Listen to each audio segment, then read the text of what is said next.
Welcome to the Low Tox Life podcast.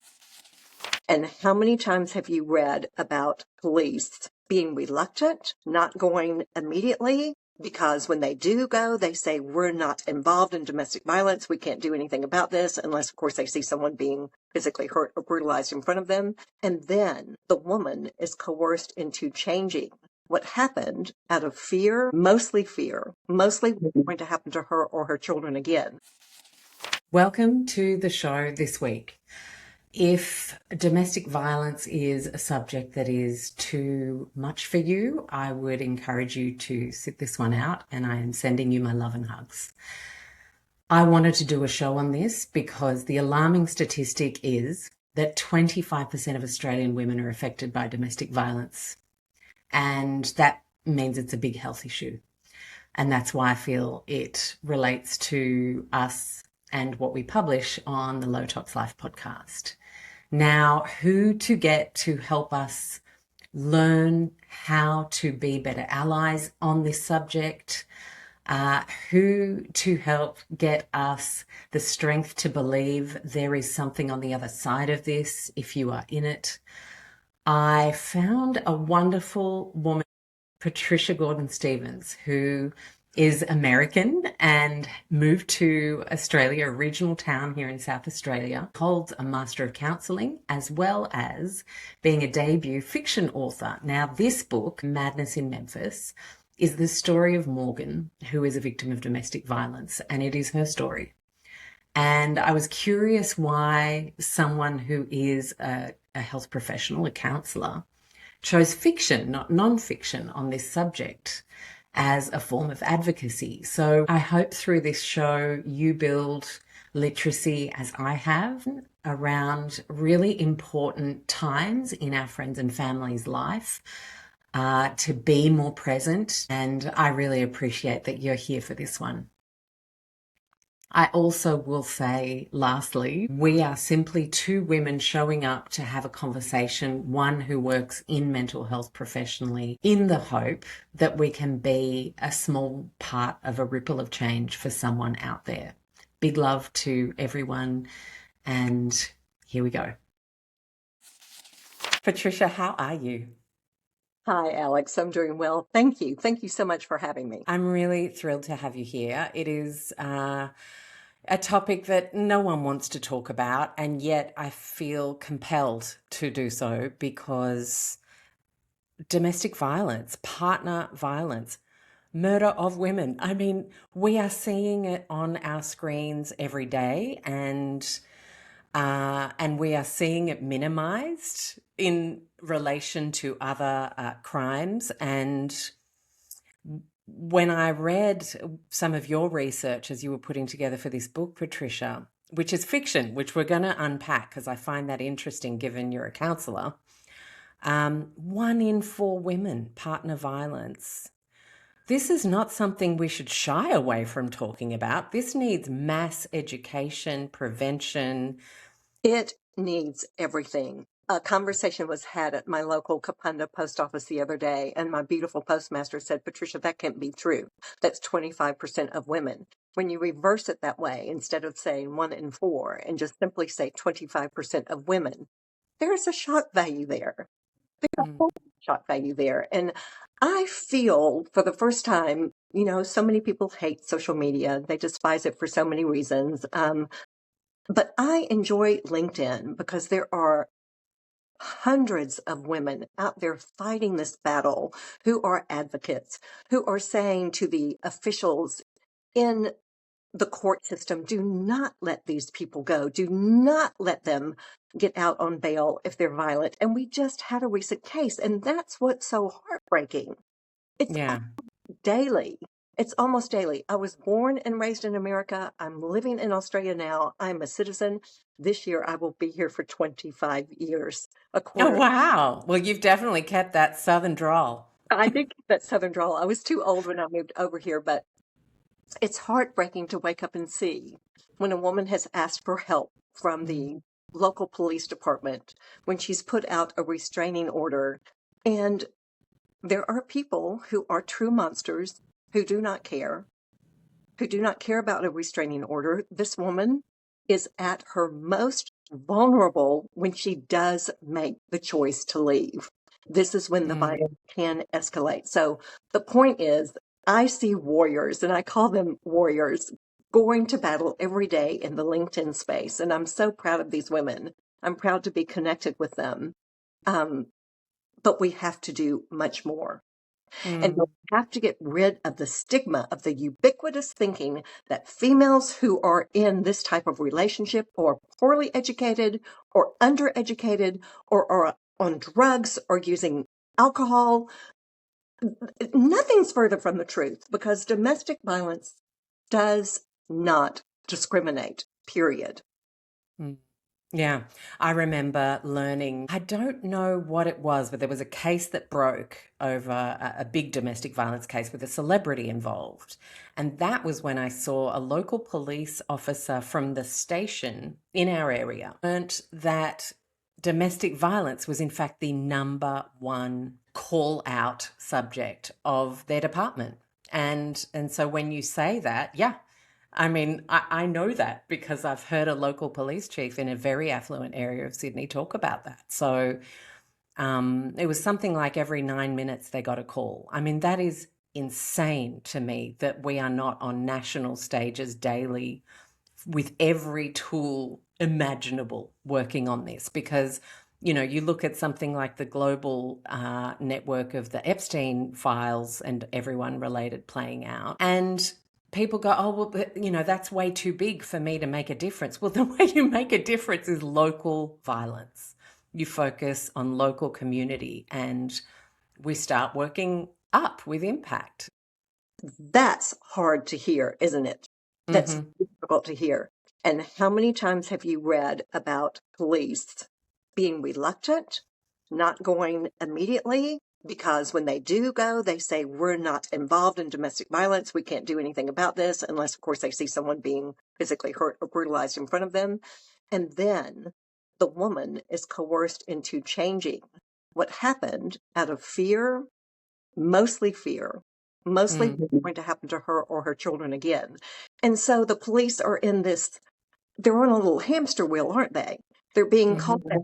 They're trying to do, not knowing how far they can go. And then once they go through putting the man behind bars, getting the offender, whether it's male or female, behind bars, all the work they did goes down the drain because she's convinced not to go forward. So that's when a woman needs support too. It's when she's been placed in this position and she's scared, she's fearful for her life and for the lives of her children. So I just want everybody to think about every 9 minutes, a phone call is made, and we're not getting the outcomes that we want. So why did I write a book of fiction instead of nonfiction? Because after reading the statistics, after watching what goes on in Australia, seeing what happens repeatedly, I feel like people are numb to those statistics. I feel like people would have read it. My mother, rest in peace, my beautiful mother, Judy, is deceased now, and I think she probably would have preferred had I written a nonfiction book about domestic violence, especially after 5 years of study. I didn't think it was going to make an impact. What I want people to know, I want them to feel what it's like for a woman to go through the experience. There is shame. She cannot believe she's allowed herself to get into this position. She is embarrassed. If she's really high-powered too, she doesn't want to admit that her relationship is fractured or breaking or broken. She doesn't want to admit failure either. I mean, there's so many different reasons for different people from different walks of life. It's a broken relationship. There is fear. And if I could get a person to come away from reading Madness in Memphis with a true sense of the fear, the shame, the regret, the reflection that a woman goes through, and the need to protect not only herself, but her two precious children, which is on her agenda every single minute of the day. How is she going to keep these kids safe? How is she going to keep life normal where the children aren't afraid? Because kids are smart. I don't care how little they are. They have energy that they feel going throughout. They know if something's wrong. They know if mom's upset. They know if mom's happy. So this is a huge responsibility on a woman. And it's making that decision. It's not like, oh, I was slapped tonight, I'm going to leave tomorrow morning. There are so many things that come into consideration for a woman to make that decision. And she needs a tribe. She needs a circle of support. She cannot do this on her own. And most people are telling me they felt as though they were in the room with Morgan. They felt her fear. They felt her anger. They felt her dismay at trying to keep her children safe and trying to give her children a normal life. And they felt like they were walking through every page with Morgan. That's exactly what I wanted to happen. It's a dark book, Alex. It's a very, very dark book. There's some distressing scenes that I had trouble writing, and I cried after I wrote it because they're heartbreaking. But it's an experience 25% of women in some of the wealthiest countries in the world are living through: Australia, the United States, and the United Kingdom. And I think I read something just a few weeks ago that America, one source had changed it to 1 in 3. So that means statistics are going up, not going down. Now, we do know culture comes from the top, right? And let's have a look at what's at the top. Yeah. Yeah. Yeah. If I get started on that, I may not stop. But that absolutely does come from the top in political organizations, in corporations. Women need to be acknowledged and validated. And I am not, every day I get, "You are such a sexist. What is wrong with you? Don't you know that men are abused too?" Of course, women can be monsters too. Of course, males are abused. But those stats have not risen to the level yet. And we don't want them to. We want all violence to stop. But this is a male on female book about male on female violence. Yeah. And I think through fiction, you, especially if you haven't been directly affected or impacted, there's something about bringing the day-to-day experience of a character like her to life.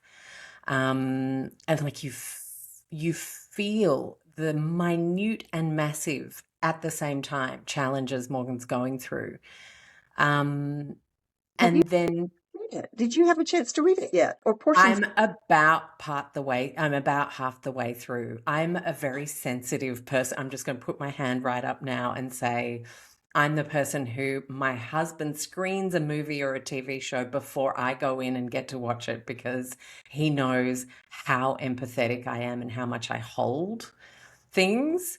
And so I wanted to read enough to be able to obviously hold a good interview because that is my job here. But at the same time, I'm finding it really hard. I'm going to say what I have done with what I have read so far is I have booked in to go to a charity event for women in crisis.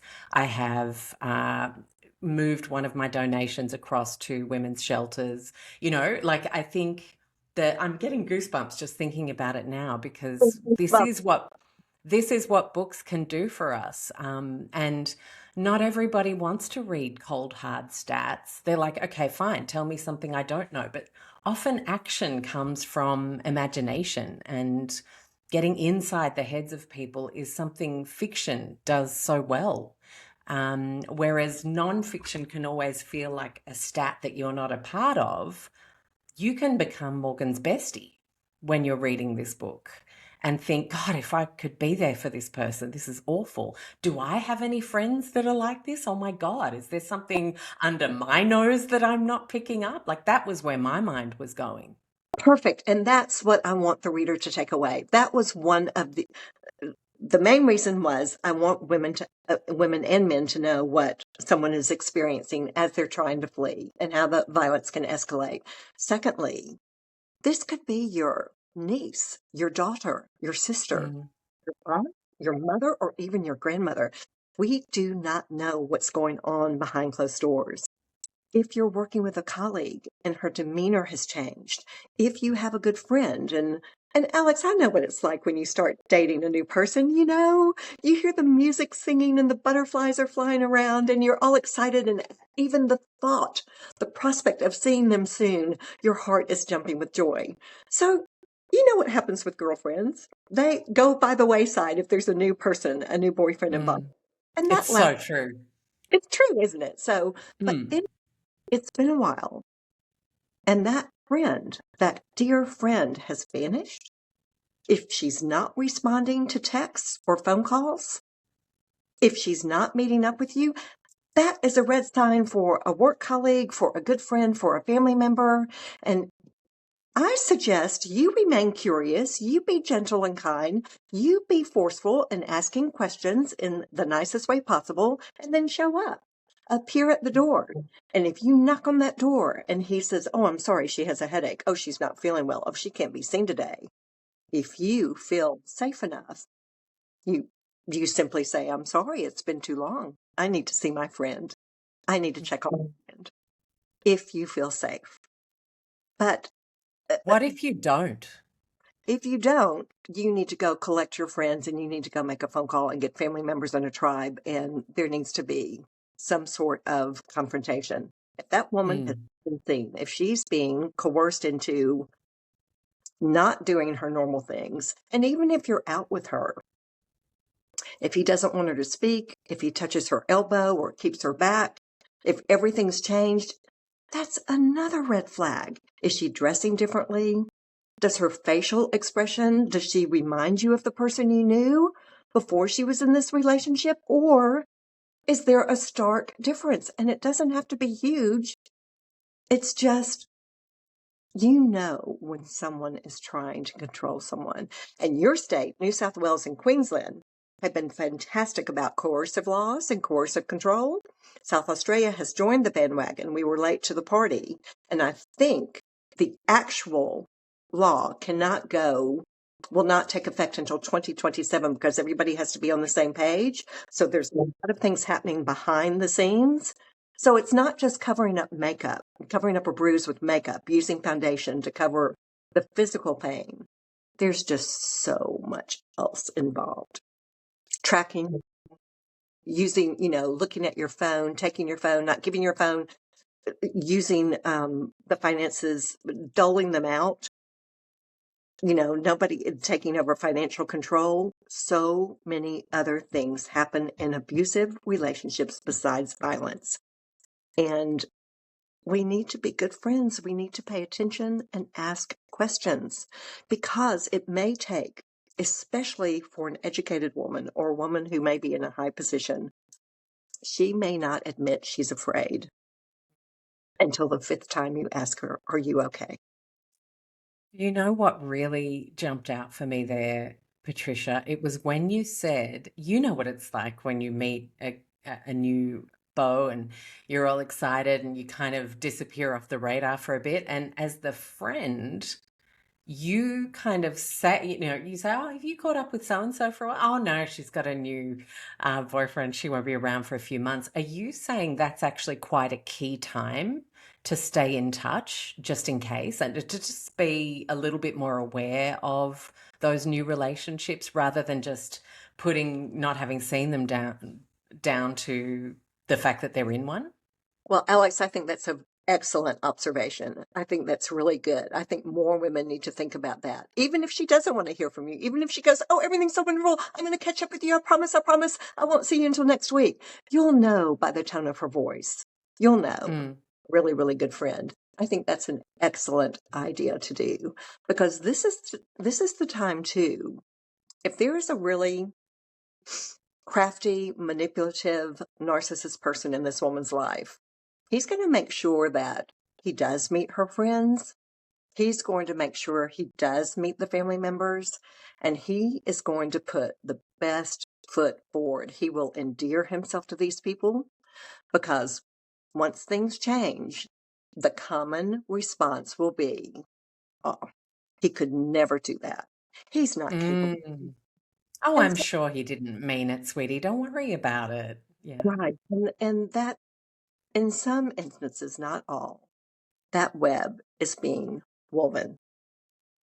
Hmm. He's Wow. he's weaving that web because he has plans. And the more time and energy, Alex, he invests in this person, if she leaves, if she departs, he is losing control, and that's when the violence escalates and goes out of control because he can't lose that control. Mm. Put too much time and energy and effort into her. She's his. She has to remain where she is. Gosh, it really does overlap with cult thinking and a sense of control and safety in cults as well, doesn't it? I'm I'm really, the beauty of interviewing lots of different people is you see the common themes, and as you're speaking, I'm thinking about entry points into cult thinking and cults, and I'm like, oh my goodness, there's a preying on human vulnerability. Um, It can be, yes. And not every single male or female who abuses has set out with a plan. So can we talk about that? That's interesting. Well, you've heard this, I'm sure. You've lived long enough to know that hurt people hurt, period. Mm, And if that attachment has gone awry from long, long ago, if there was a moment when that child, that baby, that toddler really, really needed nurturing, and parents are busy, parents are stressed, parents are tired, parents are not perfect. There could be times that we missed that really, really important time when that soul needed nurturing. And yeah. all of us probably have missed crucial times. That doesn't mean that baby, that child is going to grow up to be violent. But if that baby, that child grows up in a household where they see dad putting mom down every day, or vice versa, dad hitting mom when he's not happy, dad really upset and violent when he feels threatened or fearful, what else do they know? Mm, What else does that baby, that little mind that's developing know? That child sees what his or her mom and dad do, and therefore they think every family's that way. It's only when they step outside as a young child into another family's home and they see mom and dad cooking out, on the grill. They see dad taking care of mom and making sure she's okay, or mom looking after the dad and saying, "What do you need, honey? What can we do?" That beautiful way of two adults interacting properly, that they return home. And then sometimes I've had teenagers tell me, I never knew that's the way families operated. I mean, it's eye-opening. You just think, oh my goodness, of course you don't. Of course you don't. You have been in a different world since the day you were born, and this world is normal for you. Have you? Isn't that interesting Yeah. then, thinking about how we've all been funneled into these perfect nucleus kind of families, all quite separate, all lost the village where there's, again, diversity and networks build healthy systems. And Yeah. when you lose that, you can end up with very insular, unhealthy systems. Yes, and and that's when you can bring in community sports too. That's when little Mm. kids get to see how other people respond to difficulties, how other people respond to criticism. And this is all part of the growth that we go through. And being in those little community groups, maybe somebody was involved in scouts a long time ago, maybe church groups, I don't know. Sports, especially, is when a lot of people do growing, girls and boys included. It just takes them outside of that teeny tiny world that they're living in, where Yeah. things can't be exactly right. If they have the opportunity to be in sports, you know what I mean. Yeah, yeah, of course. Not every child is raised with the same opportunity, but Mm. watching and being a part of violence since the very beginning is going to teach you nothing but that's how you handle problems when you're upset. Yeah.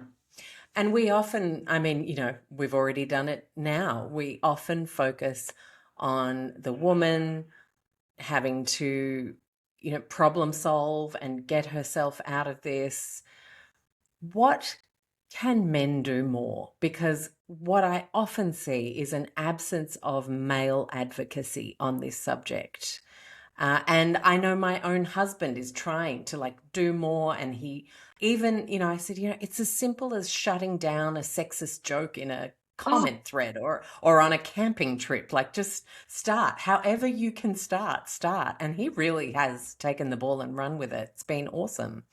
And I'm going to hazard a guess that lots of guys aren't going to be jumping into bookshops and buying your book, sadly. And so, how do women get better at getting the good guys on their side to do more to change the picture? well, the majority of the readers thus far have been women, but many males are reading it. Um, Oh, good. Oh my gosh, that is such good news. and I have two really good reviews from males, one from Texas and one from, I think, Kentucky. And so I'm really proud of that. Small boys, younger boys, teenage boys, adolescent boys are going to be so influenced by peer pressure that they're just going to go with whatever the dominant male is saying to do. And they're going to do and say horrific things. They need to be called out too, but they're not going to be called out by their peers. What your husband is doing is excellent. And I see more and more of it happening. It's happening in my little community in Kapunda. I tell Mm. everybody I moved down under. I live in Kapunda, not far from Tanunda and close to Udunda. So I'm in this country, rural, You're regional. such an Aussie now. Yeah, you're ours now. But Yeah. there's a men's network. There's a men's shed, and they do Mm. lots of great things there. But there's two blokes started a men's walking group to support Mm. others who were have had poor mental health. They wanted to get conversations started. Um, to say, come out, join us. Let's have a cup of coffee. So they'll meet at a local cafe, and then they'll go on a great big stomp around Kapunda.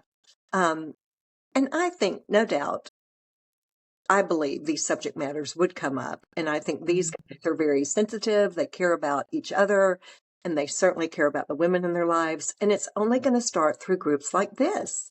You Yeah. have to call out the behavior. It's not funny. You have to call out the behavior if someone's being vile or sexist. And if that's your really good friend, there's going to be some flack over it. But what are you going to do? Just let it go? Or how are you going to feel about yourself when you return home? Mm. Saw him act like a complete jerk, a complete idiot. He had no reason to say that. It was uncalled for. It was rude. It was not acceptable. And you let it go. It starts with that conversation. It We, starts at the grassroots, the local, hyper local level. yeah, it has to start one-on-one at a local level. Mm. So I'm proud of some of the guys in Kapunda. I'm really thrilled that they're looking out for one another, because it normally is a female who approaches a counseling service or a therapist. Yeah. Um, when I say that, one of my very first couples that I've seen here, it was the male who rang because he'd been asking the female to please make an appointment. Please, let's do this. And she kept procrastinating. So he took the bull by the horns and he made the first appointment. And Oh, I love that. I applaud guys for doing that. I think Mm. I think it's fantastic. It shows they're So, willing to work on the relationship, and they want to. They want to make it better. They want to make a difference. So, yeah. Oh, okay. I want to ask you about how do you develop a monstrous story? Like as a writer, I mean, I guess you have the information from the professional sense and your training to navigate a subject like this. But to sit down day after day and bring it to life in a family dynamic, were there moments where you thought, I actually can't do this? hmm. I was married to a man who was diagnosed with bipolar and severe personality disorder. He is deceased now. It is an experience that will be etched in my memory until the day I die. And I did have two Oh, children. I brought my two children into the marriage, and it was negative and destructive. And many people still loved him, and he was very charismatic. But it is loosely based on my life. The feelings that Morgan goes through and the reflections are a big part of mine. But Alex, I've had the privilege since becoming a counselor of sitting before women. And even before that, I'm 70 years of age. So I call all of my Memphis friends my sisters. They're my Memphis sisters. I've listened to stories of others for decades. And in counseling, what I went through was nothing. When I listened to some of the stories that I've heard, there are women who every day got up to do what they needed to do, and they expected violence in their day the same way they were expected to make meals for the family. It became part of the fabric. And the resilience these women have had to get out, and they are still living to tell the tale, thinking once again, if I hadn't said that, if I could just look a different way, if I could behave differently, if I could be exactly what he wanted, I can keep the family calm and everything's going to be okay and the pain will stop. Nothing you ever do will meet his expectations because that's in his core. That's in his DNA. And when he gets upset or frustrated, the violence is going to come out no matter how you look, no matter how you behave, no matter what brilliant meal you just cooked. So I applaud these women. And I think in the story in Madness in Memphis, you will discover that Morgan is so appreciative she has this team around her, these people, but she's also fearful for them. She is also worried. She cares so much about them. She doesn't want them to be involved in all the madness, but they're there and they're not going anywhere. But she has this epiphany where she knows nobody can stop him but me. You know, all these people are doing so great and I'm so appreciative for them, but nobody's going to stop him but me. I have to find a way to stop this.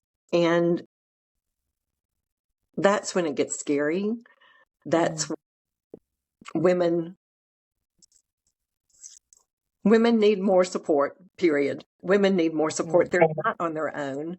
You know, guns do not help a situation, but sometimes you're that fearful that you think absolutely you need a gun to protect yourself and to protect your children. But that's not the answer either. No. No, it's a Band-Aid at the end of the day, isn't it? It is. And people want short-term fixes for poverty, for everything else. They don't want long-term fixes. But until we start looking at the long term, until we understand everything starts when we're little, you know, everything starts from day one. We're not going to fix most things. Yeah. I mean, at the end of the day, it's a policy choice. At the end of the day, it is. Mm. If everybody can have green spaces, proper food, fresh fruits and vegetables, a nurturing mother and father, two people or one person, you know, they just need a nurturing person who absolutely cares about them and shows them what a kind, caring person can do. And who Yeah. believes in them. They already believe in themselves. They're going to believe in their little person in their life. And I think you often hear about the tragedies, the posthumous stories are the ones we hear because that's big enough without wanting to say that at all. It's big enough to make the news and then be written about and reported on and investigated by journalists. And you often hear, oh, but they were a lovely family. They kept to themselves. It was always really quiet. Hear that. You know, you would, and so this, I am coming back to insularity at the moment a lot as a very unhealthy piece of the fabric of our society these days, because this culture of I and nucleus and keeping to ourselves because we have our beliefs and because we're then, you know, this, we're different to them. And so we're going to be separate to them, whoever they are. On a big scale is often then part of what causes a lot of what's not working and what's causing such awful results for so many people in communities. And what happened? Where were the parents? And I am not blaming anybody, but this person in that female's life has persuaded or convinced her that she needs no other. He doesn't want her conversing with outside family members or friends. And so her world will become smaller and smaller and smaller. And then everybody's shocked. But that's why we have to force our way in the most gentle way possible, but consistent. We have to check in on newlyweds, on people who've moved in with each other. We have to check in on someone who's in a new relationship and make sure the wheels are turning properly. Because once it's too late, once she's been caught, once she's in that web, that's when we hear the disaster stories. Yeah. And there's been enough in Australia. There's enough in America. There's enough in the United Kingdom. Horror stories with children involved, babies who are so vulnerable that don't need to be in that position. But we have to be vigilant. We really do. We have to talk about sisters. And you mentioned some of the red flags before. Let's just say we think there's a red flag. Maybe it's that they've started dressing differently, and so they're covering up more, or something's just different in that sense. What's the follow-up? Like, what does the question look like from a caring friend without wanting to come across as prying, judgy, investigative? Because I feel like the wrong kind of question might make them retreat even further or become so defensive that they exclude you. That's a very good observation because they're going to immediately feel judged. Mm. Come over here, sit down next to me. Tell me how your new life is. Tell me what's going on. I want to hear all about you. How are you feeling about this relationship? Just asking questions. And if there's an enthusiasm, if there's a willingness to share what's going on, you'll know. She'll be bubbly. She'll be excited. If there's a trepidation, she's not sure how to describe it. She looks down. She won't look into your eyes.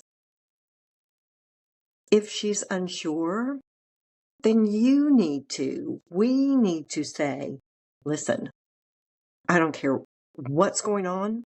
I don't care what you think you can't tell me. I am here. I am available to listen. I am always here. I am here for you. Mm. And if she believes that, you're not being judgmental. I told you so. I told you he wasn't any good. I told you that you moved in too quickly. I told you that you were going too fast in this relationship. That's not gonna do anything. That is not going to be helpful. But just let her know. And if that means you have to pick up the phone the next day or text, or just say, I'd rather hear your voice. Can we just have a fast chat? Voices say so much, Alex. Yeah. And then from there, hopefully you build enough transparency in that friendship that you can then encourage outside involvement, professional help. Professional help. And always, I know this is a big ask, but I do tell people, if you have a second home, if you have a second room, if you have parents or relatives who have a country house, I don't care who it is. If you have someone with a room available where a woman and her children can go temporarily, whether it's 1 week, 2 weeks, or 2 months, you truly might be saving someone's life. It could be a life-saving connection. Just a place where she can breathe, to get organized in order to make plans to get herself and her children to a safer place. Yes, there's the community centers, and if you don't have families or friends, I do try to tell women in these situations to start with your church or community center, because normally they have access to services too, but a lot of them are full. That's the problem. And it's uncanny how some people can find out exactly where the person they're supposed to profess to love has gone. Well, this is what I wanted to ask about, right? Because you've got these life family trackers, you've got Find My Phone, you practically have to be an IT engineer to disable any of these things that have been innocently, perhaps once upon a time, installed. So you could all, oh, let's not lose our phones. They're like 2 grand these days. So let's do the Find My Phone app so we can find each other's phone. But then if you're with your phone, you can also be tracked.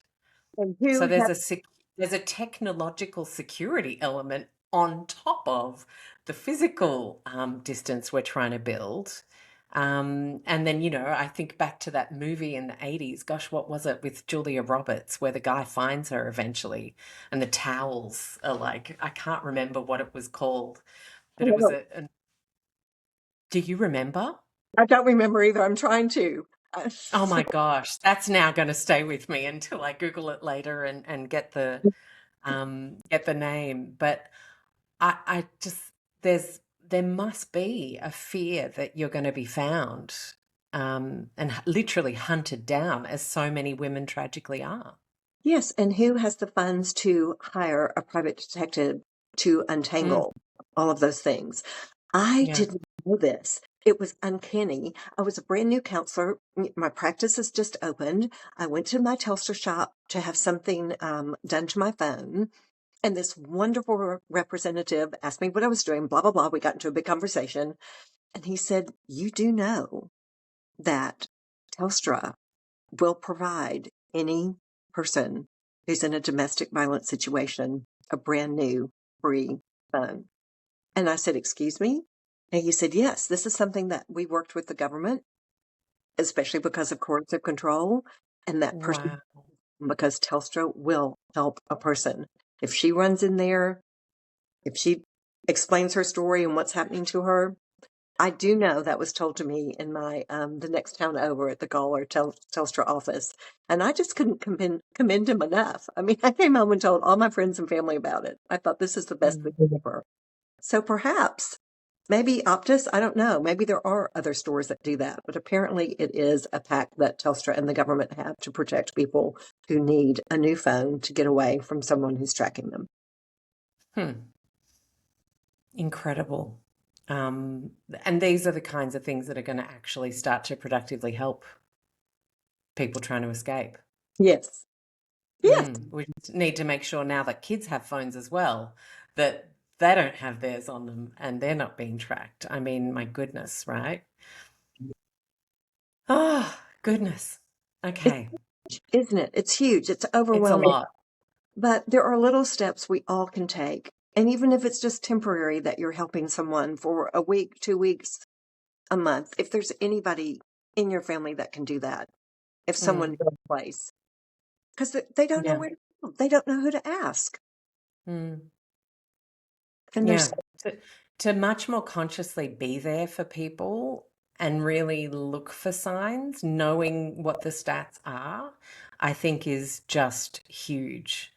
Um, and I hate to point out the obvious here, but I also think it's really important to do a basic background check on anyone you're ever considering voting for at any level of government. And if they have been this type of person, they do not get to hold any kind of office, any kind of office. I don't care if it's like a local school board, a um, a doctor, like anything. It should just be okay. If they have demonstrated any violence or disrespect of fellow humans, publicly or privately, on a record, that's it. It's a deal breaker. I don't care what their policies are below that. That's a deal breaker. And I genuinely believe we don't stop this kind of stuff happening until we actually do exactly what you were saying, which is about that, sexist comment your mate makes, and then what, you just go home and you ignore it. We cannot keep walking past any of it. And that might seem exhausting, but it's kind of got to be how I feel we're really actually going to move the needle on these the only place. horrific. Yes. Change will take place with everybody taking small actions every day. And I think more people are starting to call out people Mm, who have been placed in positions and they know their history. I think more and more of that is happening. And I think you're absolutely right. We simply have to do our part, no matter how little it may seem. It can make a monumental difference down the road. It can. And for people who are trying to now rebuild, I'm sure this is something you've come across in your practice. Can we have a little hope in that regard? Because we may have people listening right now who are on that journey and out the other end of something horrific and traumatic and wondering if life could ever feel free and joyful and buoyant again. You have rebuilt from a very dark place in a past relationship with your ex and now deceased husband. Can I ask you first personally what that looked like for you, I guess, and then what it looks like as a counsellor, as a professional? I see this with so many women, and I'm still amazed and proud and privileged to sit before them and listen to their stories and learn about their resilience. But the majority who've gone forward to enjoy a great life again have taken baby steps. They are trepidatious. They are scared. They aren't willing to trust in the beginning, but time takes care of that. And if they surround themselves with gentle people and even people from their past who they knew to be just super, super people whom they may have lost touch with, reconnecting with people who brought you peace and joy will help you. I want to get emotional in the best way, though, because I wish I could give you a hug. You're one of those guests that I wish I could leap through the screen and give you a big hug. you're so sweet. But what is life without hope? And then for everybody around the world. I mean, we see the tragedies occurring in almost every single country right now. It's just horrible. But people are living on a thread of hope, and that hope gets you through. There are decent people. There are wonderful people. And you just need to be gentle and kind to yourself and take baby steps. Take the time you need to heal. Take the time you need to learn to trust again. And know that absolutely there will be joy in your life again. Morgan is grieving. Morgan is grieving right now in her life because she wants safety and peace. She's grieving for the life she had prior to the violence. And she'll get there. And will you write another book? Oh, yes. I have I've got 3 books going right now, but Oh my goodness. I just can't help it. I write quickly. Editing is the process that takes years. And I know. That's my least favorite part. I've written 2 and yeah, editing sucks. yeah, I have lots of things swirling around. I've started 3. I need to concentrate on 1, but that probably tells you a lot about my personality. I can be all out there some days. And I write very quickly. I wrote 7,000 to 9,000 words a day. I think Madness in Memphis is around 85,000 words. My husband would have to come and say, stop. But he was also the one saying, give me more. Tell me what happens to Morgan next. I want to know more. Where is it going? Tell me. So he would be throwing all these papers back saying, give me more. And, I just keep typing away. And I saw it like a movie in my mind. I kept seeing the scenes unfold. And I would hear music. I used to play the clarinet in a band, and I would hear crescendos, and I'd think, oh, I'm on the right track. This is great. So all this weird stuff happens when I write. And I want to go back to that space again because I truly, truly enjoy it. How wonderful. Well, thank you for using both your personal, professional, and creative chapters that make you up to give to a subject that needs so much more amplification. I feel lucky to be able to also do my part in giving voice to your incredible book. And letting us all get to know Morgan so we can hopefully get to know people in our own lives better who might be affected and start changing the game. I really, really valued this conversation. Patricia, thanks for joining me. Absolutely, Alex. It's just been an honor to be with you. I'm so happy about your observations, and I appreciate your questions. Thank you for doing your bit. It means a lot. AusClimate have been supporting your journey to the healthiest home possible for years. My favourite 2 types of appliances they have are the Winix air purifier range and the dehumidifier range because, of course, moisture can happen to any home at any time. So we always want to make sure we're using climate gauges to assess whether we have too much humidity in our homes. And when it does go over that 60% mark and is staying over 60% persistently, either because it's raining or it's a humid season, all you need to do is know how to use dehumidifiers. This is something I have spent a lot of time educating on, and if you head to the @LowToxLife Instagram, you'll see there's a whole chunk of tiles on the feed with a white background. I did a 10-part series to step you through all the reasons that you need a dehumidifier and how to actually use it, what size you might need, what kind of situation you might need based on different types of floor plans. So I'm starting there because here in Australia, it is a more humid time of the year. So thrilled to have Oz Climate supporting our low tox community, the Australians only, for the whole year of 2026. Use the Low Tox Life code at checkout, 10% off your order, even often if things are on sale. Enjoy. Edible Beauty is starting us on a very good footing with 30% off site-wide, and this is for Australia, UK and New Zealand listeners. 3 products from their range. I will never be out of stock of these in my home, and that is the Exotic Goddess Serum, which is a beautiful serum under your day moisturizer for hydration boost and antioxidants to get you protected for the day from whatever it is you might encounter. It's that beautiful added hydration and protection. And then the Super Stem Cell Concentrate. The data that they got from users in the trial group was astounding when it comes to firmness, a general sense of brightness, and green chemistry has come a long way. I would treat that as before your night cream because it works on elasticity, firmness. So we want that being worked on while we're asleep and regenerating. I would absolutely give it a go because it's $100. So 30% off gives you a very tidy price. Of course, they've got a fantastic award-winning sunscreen and a radiant enzyme peel. I could go on. 30% off, code LowToxLife. Thank you, Edible Beauty. I hope you enjoy. Thank you for joining us in listening to this week's show.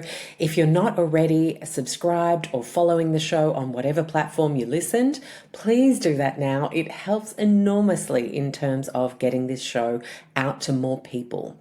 Another way you can connect and support the work we do so that we can support you in your low tox life is join us in the Low Tox Club. You'll get access to amazing member masterclasses where we invite some of our best show guests for a live Q&A with members.